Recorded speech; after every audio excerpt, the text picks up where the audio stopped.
ఈ విశ్లేషణకు అందరికీ స్వాగతం. ఈరోజు మనం చాలా లోతైన ఒక ఆధ్యాత్మిక భావన గురించి తెలుసుకోబోతున్నాం. అదే చివరి తీర్పు రోజు. అయితే తీర్పు రోజు అనగానే మనకు శిక్ష, భయం ఇలాంటివే గుర్తొస్తాయి కదా. కానీ ఇది కేవలం దాని గురించి కాదు. ఇదొక విశ్వవ్యాప్త పరివర్తన, పశ్చాత్తాపం, ఇంకా ఆత్మశుద్ధీకరణకు సంబంధించిన ఒక అద్భుతమైన ప్రయాణం. సరే, మరి ఈ ప్రయాణం ఎలా మొదలవుతుంది, ఎలా సాగుతుంది? పదండి, కలిసి చూద్దాం. ఒక్కసారి ఊహించుకోండి, అసలు ఎలా ఉంటుంది. మనం ఇప్పటిదాకా గడిపిన జన్మలు, ఒకటి కాదు, రెండు కాదు, ఎన్నో జన్మలు.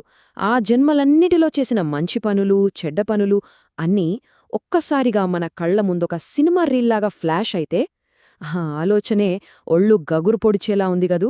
అయితే ఈ ఊహే, ఈ ప్రశ్నే మనల్ని ఒక చాలా లోతైన ప్రయాణానికి తీసుకెళ్లబోతోంది.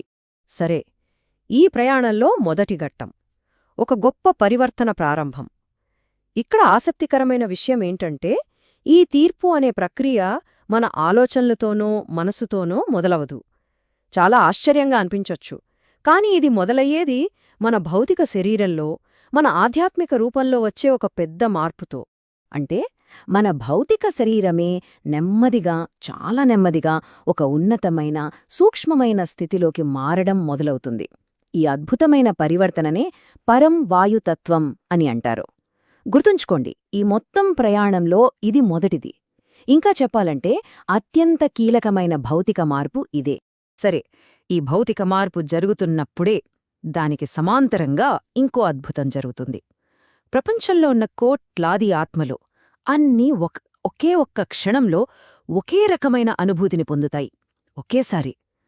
ఆ అనుభూతే పరం శాంతి. అంటే ఒక అత్యున్నతమైన, మాటల్లో చెప్పలేని శాంతి.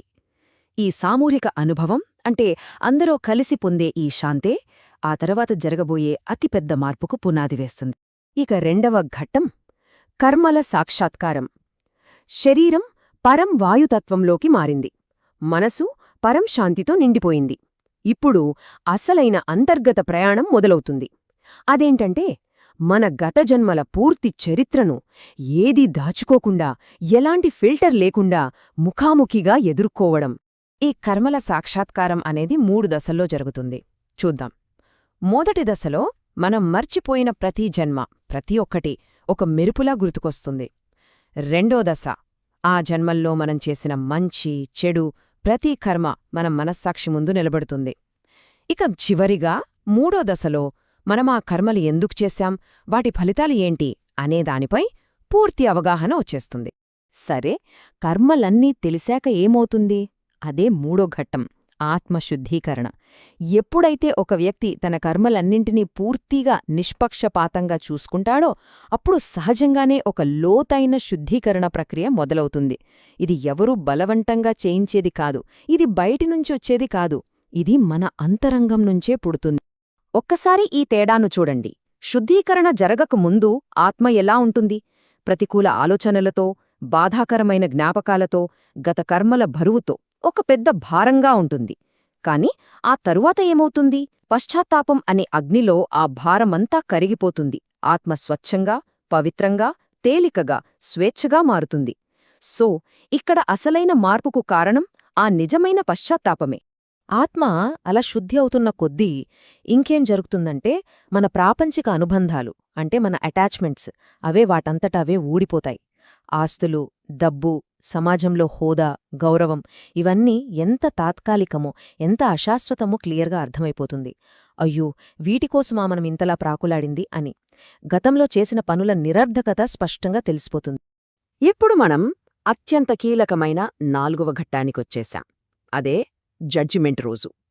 ఇప్పటిదాకా జరిగిన ఈ ఆధ్యాత్మిక ప్రయాణం దాన్ని క్లైమాక్స్కి చేరుకుంటుంది. అయితే ఇది ఎక్కడో రహస్యంగా జరిగేది కాదు. ఇది అందరి సమక్షంలో పబ్లిక్గా జరిగే ఒక లెక్క, ఒక సామూహిక అంగీకారం. ఈ ఒక్క వాక్యంలో ఎంత శక్తి ఉందో చూడండి. ప్రజలందరి ఎదురుగా తాము చేసిన కర్మలను స్వీకరిస్తూ అందరినీ క్షమాపణ అడుగుతారు. అంటే ఇక్కడ తీర్పు అంటే ఎవరో వచ్చి శిక్షించడం కాదనమాట.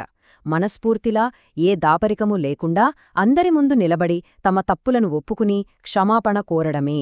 అదే అసలైన తీర్పు రోజు. ఇక చివరి ఘట్టం, 5వది, క్రోధం లేని లోకం. సరే, అందరూ తమ తప్పులని ఒప్పుకున్నారు, క్షమాపణలడిగారు. ఆ తర్వాత ప్రపంచం ఎలా ఉంటుంది? దాని అంతిమ స్థితి ఏంటి? అది క్రోధానికి, ద్వేషానికి ఏం మాత్రం తావులేని లోకం. విశ్వవ్యాప్త క్షమ, యూనివర్సల్ ఫర్గివ్నెస్ రాజ్యమేలే ఒక అద్భుతమైన స్థితి.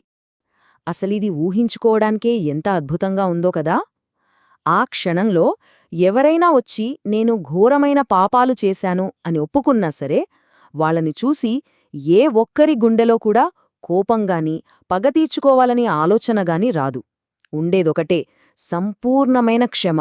అది మాత్రమే అంతటా వ్యాపించి ఉంటుంది. అయితే ఇక్కడొక ప్రశ్నొస్తోంది. ఇంత గొప్ప శాంతి, ఇంతటి క్షమ ఎలా సాధ్యం? ఎలా? దాని వెనుకున్న అసలైన శక్తి వైరాగ్యభావన. అంటే ప్రతి ఒక్కరూ ఈ భౌతిక ప్రపంచం మీద, దానిలోని విషయాలమీద పూర్తి నిర్లిప్తతతో అటాచ్మెంట్ లేకుండా ఉంటారు. చూడండి, ఎప్పుడైతే నా ఆస్తి, నా అవమానం అనే భావనలు పోతాయో, వాటికి అర్థమే లేనప్పుడు ఇక కోపానికి, ప్రతీకారానికి చోటెక్కడిది? ఆ వైరాగ్యమే అందరినీ ఆ పరమశాంతిలో ఒకటిగా కలుపుతుంది. సరే, ఈ మొత్తం విశ్లేషణను మనం ఒకే ఒక్క లోతైన ప్రశ్నతో ముగిద్దాం. ప్రతీకారమనే ఆలోచన లేకుండా స్వచ్ఛమైన క్షమ, అది నిజంగా సాధ్యమేనా? ఈ ఆధ్యాత్మిక ఆదర్శం మన నిజ జీవితాల గురించి మనకు ఏం చెప్తోంది? దీని గురించి ఒక్కసారి ఆలోచించండి.